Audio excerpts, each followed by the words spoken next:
Second యూనిట్లో last topic applications of fuzzy logic చూద్దాం.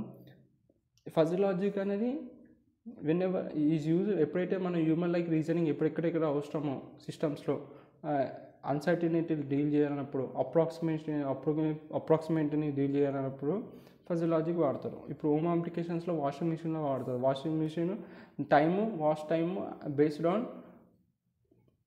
Different levels like clean డట్ ఇది అడ్జస్ట్ చేసుకుంటుంది వాష్ టైంని.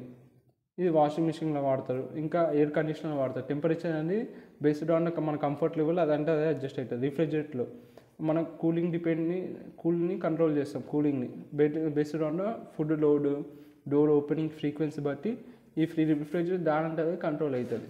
అక్కడ ఫజీ లాజిక్ పనికి వస్తుంది. ఆటోమేటిక్ సిస్టమ్ లైక్ ఇప్పుడు automatic transmission control, shift gear అనేది ఆటోమేటిక్గా స్మూత్గా. ఇప్పుడు gear system without gear cars ఉంటాయి కదా, అదంటే అదే ఎంత స్మూత్గా ఎట్లా షిఫ్ట్ అవుతుంది. మరి ఫజీ లాజిక్ వాడుతుంది. బేస్డ్ ఆన్ స్పీడ్ లోడ్ బట్టి అంటే అది గేర్ షిఫ్ట్ అవుతుంది. ఇంకా బ్రేకింగ్ సిస్టమ్స్ ఏబిఎస్ ఆ బ్రేక్ ప్రెషర్ బట్టి అడ్జస్ట్ అయ్యి అవుతుంది. ఎట్లా యూజింగ్ ఫజీ లాజిక్. ఇంకా క్రూసియస్ కంట్రోల్ స్మూత్ స్పీడ్ని కంట్రోల్ చేస్తుంది వేరింగ్ కండిషన్స్ బట్టి. ఇది ఆటోమేటిక్ సిస్టమ్స్లో. ఇక రోబోటిక్స్ అని ఏ గురించి మాట్లాడుకుంటే ఇది ఏం చేస్తుంది, రోబోట్స్ నడవడానికి, బ్యాలెన్స్ చేయడానికి, స్మూత్గా ఇంటరాక్ట్ చేయడానికి, ఇంకా స్పీచ్ ఎక్స్ప్లెనేషన్లో, ఎమోషనల్ బేస్డ్ డిసిషన్ సిస్టమ్స్లో, ఏఐ అసిస్టెంట్స్లో అన్నిట్లో ఫజీ లాజిక్ అనేది పనికొస్తుంది. ఇక ఇండస్ట్రియల్ కంట్రోల్ కింద temperature, pressure, speed control in manufacture చేసేటప్పుడు, ఒక కార్ మ్యానుఫ్యాక్చర్ చేసేటప్పుడు ఇండస్ట్రియల్ లెవెల్లో.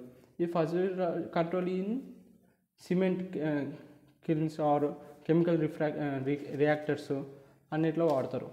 ఇంకా బిజినెస్ అండ్ డిసిషన్ మేకింగ్లో ఇప్పుడు క్రెడిట్ రిస్క్ ఎవాల్యుయేట్ చేయడానికి, ఎంప్లాయీస్ పర్ఫార్మెన్స్ని ఎవాల్యుయేట్ చేయడానికి, కస్టమర్ సాటిస్ఫైని అనాలిసిస్ చేయడానికి, వాడు 0.2 సాటిస్ఫాక్టరీ అని ఇట్లా ఫజీ లాజిక్ పరంగా చెప్తుంది.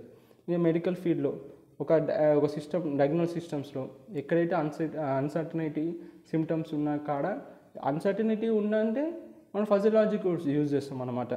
ఎగ్జాంపుల్ మనం ఫజీ సిస్టమ్స్ని యూజ్ చేస్తాం ఒక డిసీజ్ని డిటెక్ట్ చేయడానికి. మైల్డ్ ఉన్నా, మోడరేట్ ఉన్నా, సివియర్గా ఉన్నా, వాడు క్యాన్సరు అని. ఇక కస్టమర్ ఎలక్ట్రానిక్స్లో ఇప్పుడు లైక్ కెమెరా ఆటో ఫోకస్ అవుతుంది, మనం దాని ముందు కనిపిస్తుంది ఆటోమేటిక్గా. ఇది స్మార్ట్ టీవీస్లో, వాయిస్ అసిస్టెంట్స్లో.